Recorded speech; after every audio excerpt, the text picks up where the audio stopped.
ஓம் ஸ்ரீ லக்ஷ்மி நரசிம்ஹாய நமஹ. ஸ்ரீராம ஜெயம். ஆழ்வார் ஆச்சாரியார்கள் திருவடிகளே சரணம். ஸ்ரீமதே ராமானுஜாய நமஹ. ஸ்ரீமதே நிகமாந்த மகாதேசிகாய நமஹ. கதவிருக்ஷா வழங்கும் நிருசிம்ஹர் ஜெயந்தி சிறப்பு நிகழ்ச்சியான நலம் தரும் நரஹரி நிகழ்ச்சியில உங்க எல்லாரையும் இன்னைக்கு மறுபடியும் சந்திக்கிறதுல ரொம்ப சந்தோஷமா இருக்கு. நேத்திக்கு நம்ம பிரகலாத சரித்திரம், நிருசிம்ஹ அவதாரம், இரண்யனுடைய தபஸ் வலிமை, இது எல்லாத்தையுமே தெரிஞ்சுட்டோம். நான் நேத்திக்கு ஏற்கனவே சொல்லியிருந்தேன், இன்னைக்கு வருண் ஸ்ரீவத்சன் அவர்களுடைய சிறப்பு ஸ்பீச் அப்படின்னு.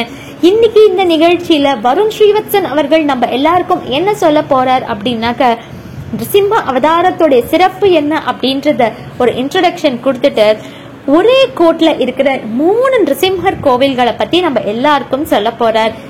சிகிரிகுடி, புவரசம் குப்பம், பரிக்கல் நிருசிம்ஹர், இந்த 3 நிருசிம்ஹர் கோவிலுடைய விசேஷம், ஸ்தல புராணம், நிருசிம்ஹர் எப்படி அங்க சேவை சாதிக்கிறார், இது எல்லாத்தையும் பத்தியும் நம்ம எல்லாருக்கும் இப்ப சிரஞ்சீவி வருண் ஸ்ரீவத்சன் அவர்கள் ரொம்ப அழகா டீடைல்டா எக்ஸ்பிளைன் பண்ண போறார். எல்லாரும் இப்ப அதை கேட்டு தெரிஞ்சுட்டு அனுபவிக்கலாம். ஸ்ரீமதே லக்ஷ்மீ நரசிம்ம பரபிரம்மணே நமஹ. ஸ்ரீமதே ராமானுஜாய நமஹ. ஸ்ரீமத் நிகமாந்த மகாதேசிகாய நமஹ. ஸ்ரீமத் ஆதிவன் சடகோப யதீந்திர மகாதேசிகாய நமஹ. ஸ்ரீமதே ஸ்ரீவன் சடகோப ஸ்ரீ வேதாந்த தேசிக யதீந்திர மகாதேசிகாய நமஹ. ஸ்ரீமதே ஸ்ரீவன் லக்ஷ்மீ நரசிம்ம திவ்ய பாதுகா சேவக ஸ்ரீவன் சடகோப ஸ்ரீமன் நாராயண யதீந்திர மகாதேசிகாய நமஹ. ஸ்ரீமதே ஸ்ரீவன் சடகோப ஸ்ரீ ரங்கநாத யதீந்திர மகாதேசிகாய நமஹ. அஹோபிலே காருட சைல மத்யே கிருபாவாசாத் கல்பித சந்நிதானாம் லக்ஷ்மியா சமா ஆலிங்க தவாமபாகம் லக்ஷ்மீ நிருசிம்மம் சரணம் பிரபத்யே. ஆகண்டமாதி புருஷம் கண்டீரபமுபரி குண்டிதாராதீம் வேகோபகண்ட சங்காத் விமுக்த வைகுண்ட பகுமதி உபாசே. வேதாந்த தேசிக யதீந்திர கடாட்சலப்த திரயந்த சாரா நவத்ய குணம்புத அக்ரியம் நாராயணாத்ய விதுரிய கிருபாவிசித்தம் ஸ்ரீரங்கநாத யதிசேகர ஆஸ்ரயாமஹ. ஸ்ரீமதே ஸ்ரீவன் சடகோப ஸ்ரீரங்கநாத யதீந்திர மகாதேசிகாய நமஹ. ஸ்ரீமன் நாராயணன் ஸ்ரீயப்பதி ஆனவன் இருக்கிறதுலே அவதாரங்கள்ல 4 முக்கியாவதாரம்னு சொல்லப்படுறதுல 4 தசாவதாரங்கள். அந்த தசாவதாரங்கள்ல 4வது அவதாரமாய் நரசிம்மனாய் அவதரித்தான். தாயினுடைய கர்ப்பத்தில் இல்லாமல் அவன் அவதரித்தான். லக்ஷ்மி நிருசிம்மன் எம்பெருமான் பிரகல்லாதன் சொன்னதுக்கு அவதரித்தான் என்று சொல்லலாம். அது மட்டும் இல்லாம அவன் எண்ணத்துக்காகவும் அவதரிச்சான, துஷ்ட நிகிரகம் பண்றதுக்காகவும் அவதரிச்சான்னு சொல்ல முடியும். இது ரெண்டுமே தான் நிருசிம்ம அவதாரத்தோட இருக்கும். நிருசிம்ம அவதாரம் ஒரு க்ஷணம் தோன்றி ஒரு க்ஷணத்துல அவன் இருந்துட்டு அடுத்த க்ஷணம் மறையறான், சம்ஹாரம் முடிஞ்சுட்டு அந்த பிரதோஷ காலத்துல. அது மட்டும் இல்லாம எந்த நேரத்துல இரண்யனுடைய வரங்கள் அழிக்க முடியும், நேரம் கறந்து ஒவ்வொரு இடத்துலயும் வியாபிச்சு கரெக்டா அந்த எந்த நேரத்துல அவன் அழிக்க முடியுமோ அப்படின்ற அந்த கரெக்டா அந்த பிரதோஷ காலத்துல அவனை அழிக்கிறான், சங்காரம் பண்றான். அதுக்கப்புறம் அவன் லக்ஷ்மி நிருசிம்மனா அவன் இருக்கான். அப்படிப்பட்ட இந்த லக்ஷ்மி நிருசிம்மனுக்கு ஆந்திராதான் நிருசிம்ம கஷேத்திரம். அவன் தோணின கஷேத்திரம் அஹோபிலம்னு பேரு. அஹோபிலத்துலதான் அவனோட அவதாரம் நிகழறது. அங்க கருடனுக்கு அவன் 9 ரூபமா காட்சி கொடுக்கறான். அந்த 9 நிருசிம்மர்களையும் நம்ம அங்க சேவிக்கிறோம் போயிட்டு. ஆனாலும் அதே போல இங்க தமிழ்நாட்டுக்கு நம்ம வந்தோம்னா இங்க ஊருக்கு தட்சிண அஹோபிலம்னே பேர் இருக்கு. அந்த ஊருக்கு என்னென்ன கஷேத்திரங்கள் இருக்குன்னா, அதாவது 8 கஷேத்திரங்கள் சொல்றோம், அஷ்டகஷேத்திரங்கள். அது என்னன்னா, முதல்ல பூவரசங்குப்பம் பன்ருட்டி கிட்ட, அது மையத்துல இருக்கு. அதை சுத்தி கிழக்குல சிங்கிரிகுடிங்கிற கஷேத்திரம் இருக்கு, கடலூர் கிட்ட. அதை சுத்தி வடக்குல என்ன கஷேத்திரம் இருக்குன்னா, பரிக்கலும் அந்திலியும் இருக்கு. அது போக நமக்கு இன்னும் 2 பிரசித்தி பெற்ற கஷேத்திரங்கள் எதுனா, சிங்கப்பெருமாள் கோவில், சோழிங்கபுரம், நாமக்கல். இந்த 8 கஷேத்திரங்களும் சேர்ந்துதான் நமக்கு அஷ்ட நரசிம்ம கஷேத்திரங்கள்னு பேரு. அதுல கிங்கிரி அதாவது பூவரசங்குப்பத்தை தட்சிண அஹோபிலம் அப்படின்னு சொல்றா. சரி, இந்த 3 நரசிம்மர்களும் ஒரே நேர்கோட்டில் அமைஞ்சிருக்கு. அதாவது பரிக்கல், பூவரசங்குப்பம், சிங்கிரிக்குடி 3 நேர்கோடு. எங்கன்னா விழுப்புரம், கடலூர் பகுதியில அமைஞ்சிருக்கு இந்த 3 கஷேத்திரமுமே. அதுவும் 3மே கெடில நதிக்கரை ஓரத்துல அமைஞ்சிருக்கு, கடலூர் விழுப்புரம் மாவட்டத்துல. எப்படின்னா இந்த 3 நரசிம்மருக்குமே ஒரு சிறப்பு உண்டு. சிங்கிரிக்குடி நரசிம்மருங்கிறவர் வாட்டத்தை போக்குபவர், கவலைகளெல்லாம் அழிக்கிறவர். சிங்கர் கோவில் நரசிம்மர், அது மட்டும் இல்லாம பூவரசங்குப்ப நரசிம்மர், அது மட்டும் இல்லாம நம்மளுடைய பிரச்சனைகள் நோய் எல்லாத்தையும் நீக்கி நமக்கு சகல வளங்களையும் கொடுக்கக்கூடியவர், அது மட்டும் இல்லாம பரிக்கல் ஆபத்திலிருந்து காத்து நமக்கு அபயம் அளிக்கிறவர் அவர். சரி, மனுஷனுக்கு கவலைன்றது ஒண்ணு வந்ததுன்னா அவன் என்ன ஆகிறது, அந்த கவலையோட விளைவு என்ன அப்படின்னு கேட்கிறோன்னா, அந்த கவலையோட விளைவு பல பிரச்சனை. அந்த பல பிரச்சனையிலேருந்து விளைவு என்ன, அதனால ஏற்படக்கூடியது என்னது, விபரீதம். சரி, இந்த மூணு ஒரு மனுஷனை தாக்கித்தான் அவன் எங்கேயாவது நிலை குளிஞ்சிருவானோன்னு தெரியாம அவன் யார்கிட்ட போறதுன்னு பார்த்தா நரசிம்மர் கிட்ட தான் போறது. நாளை என்பதில்லை நரசிம்மனிடத்தில்னுவா. அப்ப சரி, இந்த மூணு நரசிம்மர்களையும் ஒருத்தன் போய் பாத்தி நட்சத்திரம் அன்னைக்கு அவன் தரிசனம் பண்றான்னா அவனுக்கு என்ன சொல்றது, இந்த மூணுல இருந்து அவனுக்கு விமோசனமே நரசிம்மருடைய அனுகிரகத்தினால. முதல்ல நம்ம பார்க்க போறது சிங்கரக்குடின்ற சேத்திரத்தை பார்க்கலாம். அதோட தலைவரலாரோட திருமலாபுரம்னு இந்த ஊருக்கு பேரு. அதாவது இந்த கோவில்ல பிரகலாதன் இதுக்கு பிறகு ராஜா ஆன பிறகு என்ன பண்றாருன்னா பல கஷேத்திராடன தரிசனம் பண்றாரு, தீர்த்த யாத்திரை போறார். வழியில் அவர் திருவகீந்திரபுரத்திலையும் சேவிக்கிறார் தேவநாத பெருமாள், 108 திருப்பதியில ஒன்னான கஷேத்திரத்தை. அப்ப இந்த இடத்துல அவர் பெருமாள் நரசிம்மரை சேவிக்கும் போது நரசிம்மர் அவருக்கு இங்க உக்ரமூர்த்தியா பிரத்யட்சமானார்னு சொல்றான். அது மட்டும் இல்ல, சில முனிவர்கள் வசிஷ்டர், ஜமதக்னி, பிருகு, அத்ரி இவெல்லாம் தவம் பண்ணி இந்த நரசிம்மருடைய அனுகிரகத்தை பெற்ற உக்ர ரூபத்தில், அதுவும் 16 கைகளோட சுயம்பு மூர்த்தி நரசிம்மர். இந்த கோவிலோட தலவரலாறு நம்ம பார்க்கலாம். அந்த 16 கை நரசிம்மர் கோவில் சிங்கர்குடி கஷேத்திரத்தோட மகாத்மியத்தை.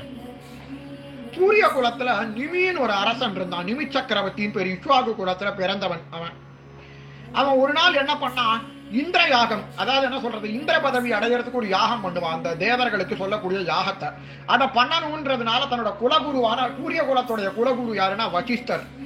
வசிஷ்டர் கிட்ட சொன்னாராம், இந்த மாதிரி யாகம் பண்ணி தரத்துக்கு நீங்க முன் வரணும்னு சொன்னாராம் அவர் ஒரு நாள் யாகத்துக்கு. அப்போ வசிஷ்டர், நான் வேற ஒரு யாகத்துக்கு போகணும், என்னால முடியாதுப்பா அப்படின்னு சொன்னாராம். அப்ப அந்த நேரத்துல ஏதாவது ஒரு ரிஷியை கொண்டுதான் அந்த யாகத்தை முடிக்க முடியுமேன்னு சொன்னாராம். உடனே என்ன பண்ணார், நிமி சக்கரவர்த்தி வசிஷ்டருடைய எதிரியான கௌசிகனங்க விஸ்வாமித்திரரை கூப்பிட்டு யாகத்தை நடத்தினாராம்.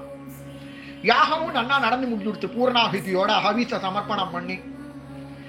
அடுத்தது என்ன ஆச்சு, இது முடிஞ்சதுக்கு அப்புறம் யாகம் நல்லா நடந்து களைப்பானா நிமி சக்கரவர்த்தி நல்லா படுத்துன்னு தூங்கிட்டு இருந்தான். யாகம் எல்லாம் முடிஞ்சதுக்கு அப்புறம் களைப்புல, அந்த யாகம் நடந்தா களைப்புல, டயர்ட்னஸ்ல. அப்ப வசிஷ்டருக்கு ஞான திருஷ்டியில தெரிஞ்சிட வசிஷ்டர் அங்க உடனே கோபத்துல, என்னுடைய எதிரி விஸ்வாமித்திரனை வர வச்சிருக்கிய, அது மட்டும் இல்லாம நான் ஒரு முனிவர் பார்க்கும்போது அவருக்கு மரியாதை கூட பண்ண தெரியாது, நீ தூங்கிட்டு இருக்கிய, நீ உருவம் இல்லாம ஆவியா அலன் அப்படின்னு சாபம் கொடுத்துட்டாரு. அவருக்கு உயிரா உழவு அப்படின்னு சாபம் கொடுத்துட்டாரு. உடனே இதை கேட்ட நிமி சக்கரவர்த்திக்கு, இந்த இடத்துல பாருங்க, நிமி சக்கரவர்த்திக்கும் எதிர் சாபம் கொடுக்கிற வல்லமைய தேவர்கள் கொடுத்திருந்தா, யார் கொடுத்தாலும் சபிக்க முடியும், திருப்பி எதிர் சாபம் தர அளவுக்கு. நிமி சக்கரவர்த்தியும் கொண்டாரு இந்த மாதிரி ஒரு தூங்குறவனை எழுப்பி சபிக்கிற அளவுக்கு ஒரு முனிவருக்கு இது அழகே இல்ல, நீயும் என்ன மாதிரியே இந்த மாதிரி நீயும் என்ன மாதிரி உருவம் இல்லாம வெறும் ஆவியா போ அப்படின்னு சாபம் கொடுத்துட்ட, உயிரோட அல அப்படின்னு வரான்.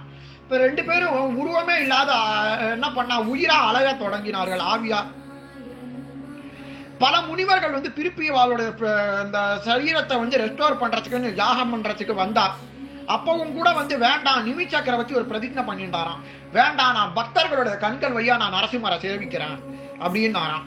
இந்த இடத்துக்கு வசிஷ்டர் தன்னோட சாபம் தீர்றதுக்கு என்ன பண்ணார், தனக்கு இந்த சாபத்தினால வாட்டம் அடைந்த வசிஷ்டர் என்ன பண்றார், இந்த கஷேத்திரத்துக்கு தவம் பண்றார். இந்த இடத்துல தவம் பண்றார். அங்க நரசிம்மர் உக்ரமூர்த்தியா காட்சி கொடுக்கிறார். அவருக்கு உக்ரமூர்த்தியா காட்சி கொடுக்கிற நரசிம்மர் 16 கைகளோட இந்த இடத்துல காட்சி கொடுக்கிறார். இது சிங்கிரிகுடி கஷேத்திரம். இதுதான் சிங்கிரிகுடி கஷேத்திரம்னு பேரு. பாண்டிச்சேரியில இருந்து கடலூர் போற வழியில தவளக்குப்பம் அப்படிங்கிற இடத்துல இருந்து 5 கிலோமீட்டர் உள்ள போனாலே அந்த கோவில் வந்துடும். நம்ம நரசிம்மரை பாக்குறது, அதுவும் அபூர்வ கோலத்துல 16 கை நரசிம்மர் இந்த ஊர்ல மட்டும்தான் இருக்கார். சோடசபாகு நரசிம்மன்னு பேரு. ஒரு கை இரண்யன் தலையை பிடிச்சு கிழிக்க, ஒரு கை அவனோட குடல்களை எடுக்க, ஒரு கை நகங்களை அவன் உள்ள கிழிக்க வைத்த, இன்னொரு கை அவனோட குடல்களை பிடிச்சு இழுக்க, ஒரு கையில சங்கம், சக்கரம், கட்கம், முசலம், சூலம், காலம், வில்லு, இது எல்லாத்தையும் கத்தி, கேடயம் எல்லாத்தையும் ஏந்திட்டு 16 கை நரசிம்மரா அவர் உட்கார்ந்துருக்கார்.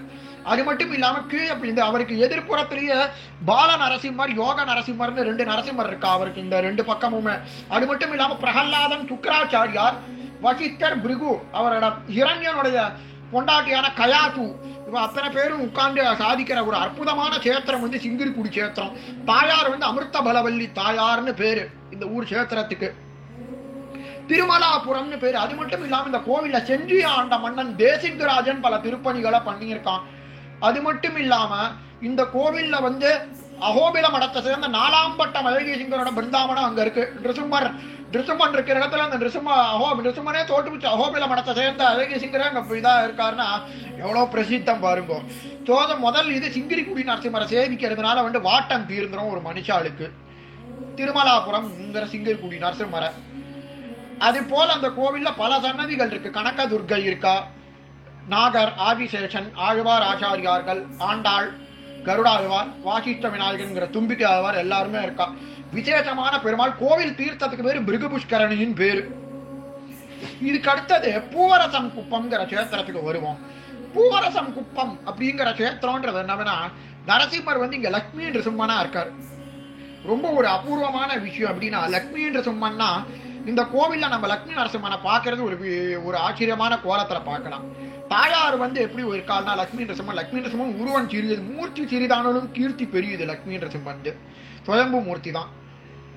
அவர் என்ன பண்றார், தாயார் வந்து ஒரு கண்ணால பெருமாளை பார்த்துட்டு இருக்கா, இன்னொரு கண்ணால நம்மள மாதிரி இவாளை பார்த்துட்டு இருக்கா, சேதனர்களை, பக்தர்களை.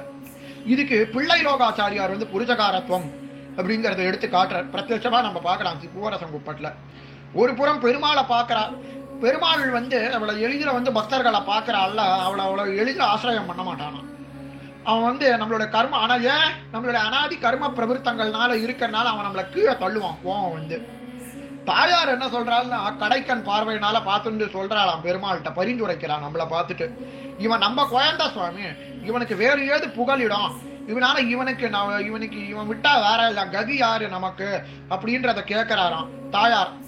தாயாருடைய அந்த புருஷகாரத்துவ பூத்தைன்ற இது வந்து பூவரசம் குப்பத்துல நம்ம பிரத்யட்சமா சேவிக்கலாம். பிள்ளை லோகாச்சாரியோட ஸ்ரீவசன பூஜை சூரணப்படி. அப்ப இந்த பூவரசம் குப்பம் கோயிலோட வரலாறையும் பார்க்கலாம் நம்ம. பூவரசன் குப்பம் அப்படிங்கிற ஊர் எப்படின்னா, முன்னொரு காலத்துல, அதாவது 5ஆம் நூற்றாண்டு பாக்கிய மதங்கள் ஓங்கி இருந்த காலம். அதுல ஒரு முதல் மதம் வந்து சமணர் மதம்னு பேரு, 2ஆம் மதம் சமணர் மதம். அப்போ ஒரு பல்லவ அரசன் ஒருத்தன் இருந்தான். அந்த பல்லவ அரசன் என்ன பண்ணான், அந்த ஓங்கி இருந்த காலத்துல சிவாலயங்களையும் வைஷ்ணவங்களையும் இடிச்சு தள்ளினான். அது மட்டும் இல்லாம திருமண்ணுக்கும் திருநீருக்கும் மதிப்பு கொடுக்கல. வைணவர்களையும் இவாளையும் வந்து கடுவிலேற்றி கொன்று அவளுக்கு நிறைய ஹிம்சைகளை பண்ணிட்டு இருந்தான் ஒரு பல்லவ மன்னன். 2ஆம் குலோத்துங்கனை போலதான் இவனும். அப்போ ஒரு நாள் இதை தடுக்கிறதுக்கு நரஹரின்னு ஒரு முனிவர் வந்தாராம்.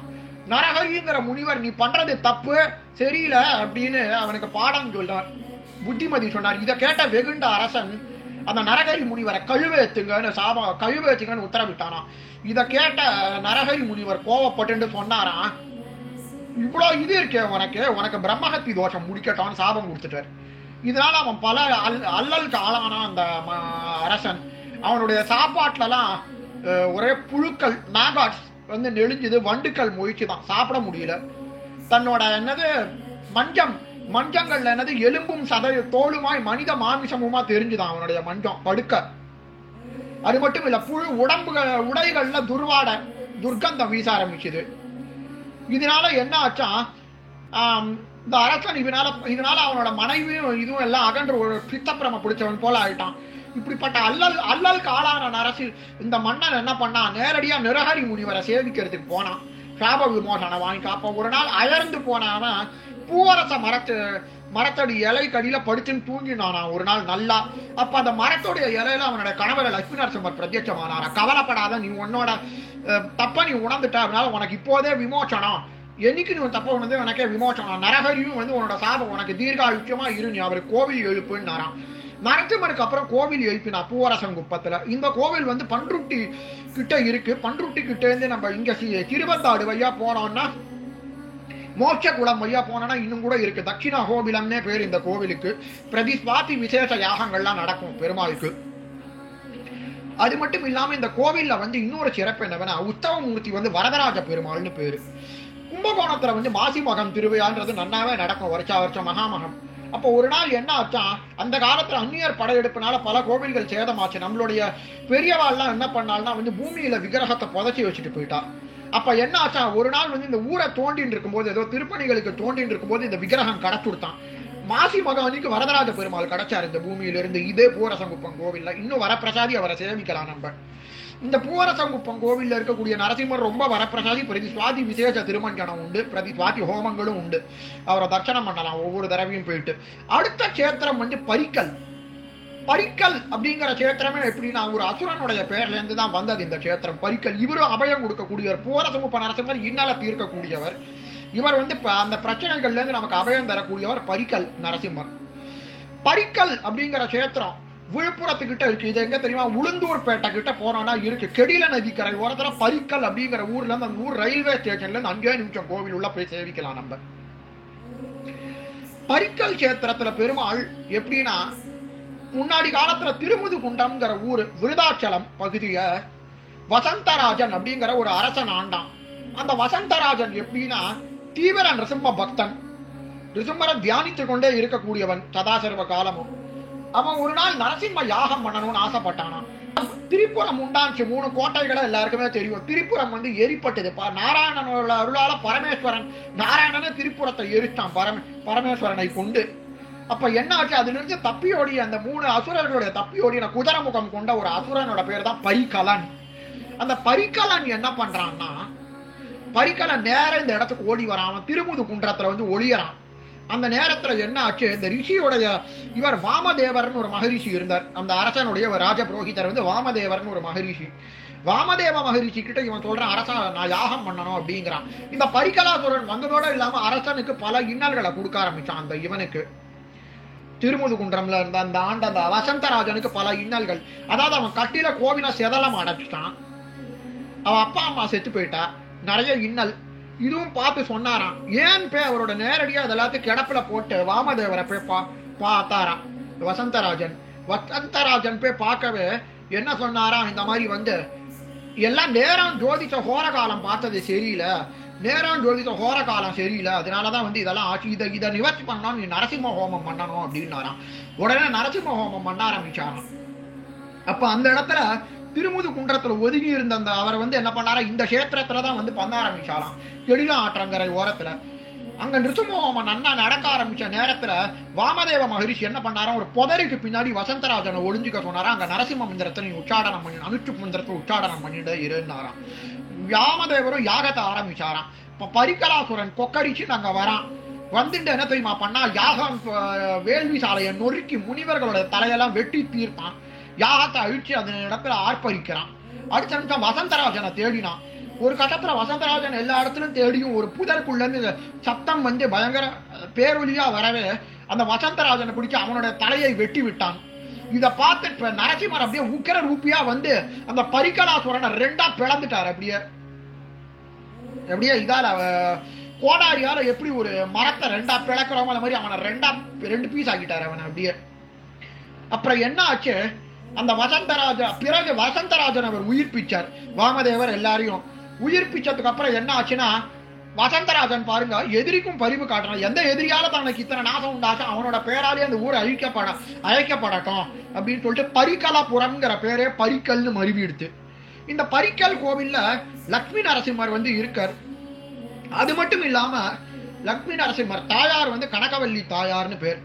லட்சுமி நரசிம்மர் தாயார் கனகவல்லி தாயார் விசேஷ மூர்த்தியா இருக்கார். அது மட்டும் இல்லாம இந்த கோவில்ல வந்து மத்வ சம்பிரதாயத்துக்கும் ஒரு விசேஷம் உண்டு. என்னன்னா வியாசராஜர் வந்து ஒரு ஆஞ்சநேயர் நரசிம்மருக்கு பக்கத்திலேயே பிரதிஷ்டை பண்ணியிருக்காரு அந்த கோவில்ல. விசேஷம். அது மட்டும் இல்லாம ஒரு காலகட்டத்துல நரசிம்மர் வந்து புத்தில மறைஞ்சிட்டார். ஒரு மத்வ சம்பிரதாயத்தினர்கிட்ட சொன்னாராம், அந்த மாதிரி வந்து ஒரு காலகட்டத்துல அந்த ஊர் மக்கள்கிட்ட அந்த மாதிரி வந்து நான் உள்ள புத்திர இருக்கேன்னு சொல்லி அந்த கோவிலை நிர்மாணம் பண்ண சொன்னா அவரோட விக்கிரகமும் ஒரு ஆஞ்சநேயர் விக்கிரகமும் நரசிம்ம சாலி கிராமமும் கிடைச்சுதான். அது மட்டும் இல்லாம உத்தவமூர்த்தி எங்கேருந்து வந்தது அப்படின்னு கேட்டாலும் ஒரு மத்வ மதத்தவருடைய ஆத்துல இருந்த உத்தவமூர்த்தியை தான் கொண்டு, அந்திரியில ஒரு மத்வ மதத்தவர் இருந்தார், அவரோட ஆத்துல இருக்கக்கூடிய உத்தவமூர்த்தியை கொண்டுதான் இங்க வந்து அவர் பிரதிஷ்டை பண்ணணும் நரசிம்மரே அவர்கிட்ட சொன்னார். அந்த உத்தவமூர்த்தி தான் இன்னும் இருக்கார். ஆக ஒரு சுவாத்தி அன்னைக்கு இந்த 3 நரசிம்மரை யார் தரிசனம் பண்றாளோ அவளுக்கு இந்த எல்லாமே நீங்கி அவ சகல வளங்களையும் பெறுவாங்கிறது ஐயம் இல்லை. நாளை என்பதில்லை நரசிம்மன் இடத்தில். இந்த 3 ஒரே நாள்ல தரிசனம் பண்ணிட்டு வர முடியாது, சாத்தியமா எல்லாரும் நிச்சயம் போயிட்டு தரிசனம் பண்ணுங்க. ஸ்ரீமதே லட்சுமீநரசிம்ம பரபிரம்மணே நமஹ, ஸ்ரீமதே ராமானுஜாய நமஹ, ஸ்ரீமத் நிகமாந்த மகாதேசிகாய நமஹ, ஸ்ரீமதே ஸ்ரீவஞ்சடகோப ஸ்ரீரங்கநாத யதீந்திர மகாதேசிகாய நமஹ. சர்வாம் ஸ்ரீ கிருஷ்ணார்ப்பணமஸ்து. அற்புதம் அற்புதம் அதி அற்புதம். ரொம்ப விசேஷமா இருந்தது இன்னையோட episode. Thank you so very much to Varun Srivatsan. முதல்ல இன்ட்ரோடக்ஷன்ல ஆரம்பிச்சு ஒவ்வொரு கோவிலுடைய ஸ்தல புராணம், நிருசிம்மர் எப்படி அங்க சேவை சாதிக்கிறார், எத்தனை விசேஷமான பெருமான் நிருசிம்ம பெருமான், இது எல்லாத்தையுமே ரொம்ப அழகா எங்க எல்லாருக்காகவும் எக்ஸ்பிளைன் பண்ணிட்டேன். நாளை என்பதே நிருசிம்மனுக்கு இல்லை, அதை ரொம்ப அழகா விளக்கிட்டேன். இவ்வளவு அழகான ஒரு எபிசோட் எங்க எல்லாருக்காகவும் டைம் ஸ்பெண்ட் பண்ணி கொடுத்ததுக்கு கதவிருக்ஷா சார்பா நன்றிகள், நமஸ்காரங்கள். I am sure viewers and audience Varun ஸ்ரீவத்சனுடைய ஸ்பீச்ல எவ்ரி வேர்ட் உங்க எல்லாராலையும் விஷுவலைஸ் பண்ண முடிஞ்சது. பெருமாளை கண்ணெதிர்க்க கொண்டு வந்துட்டார் அவர். நீங்க எல்லாருமே இதை கண்டிப்பா எக்ஸ்பீரியன்ஸ் பண்ணிருப்பேள், அந்த பக்தி மழையில நன்னா நனைஞ்சிருப்பேள் அப்படின்னு நினைக்கிறேன். கதவிருக்ஷாவின் நிருசிம்மர் ஜெயந்தி சிறப்பு நிகழ்ச்சியான நலம் தரும் நரஹரி நிகழ்ச்சியுடைய இன்றைய பகுதி இங்க நிறைவடைகிறது. நாளைக்கு ரொம்ப ஸ்பெஷலான ஒரு எபிசோடு உங்க எல்லாருக்காகவும் காத்துட்டு இருக்கு. எல்லாரும் மறக்காம அதை பாருங்க. அதை பார்க்கணும்னா மறக்காம எல்லாரும் கதவிருக்ஷாக்கு சப்ஸ்கிரைப் பண்ணுங்க. எங்க வீடியோஸ்லாம் உங்களுக்கு பிடிச்சிருந்ததா லைக் பண்ணுங்க, ஷேர் பண்ணுங்க. மீண்டும் கதவிருக்ஷாவின் நிருசிம்மர் ஜெயந்தி சிறப்பு நிகழ்ச்சியில நாளைக்கு உங்க எல்லாரையும் நான் சந்திக்கிறேன். அது வரைக்கும் நமஸ்காரம்.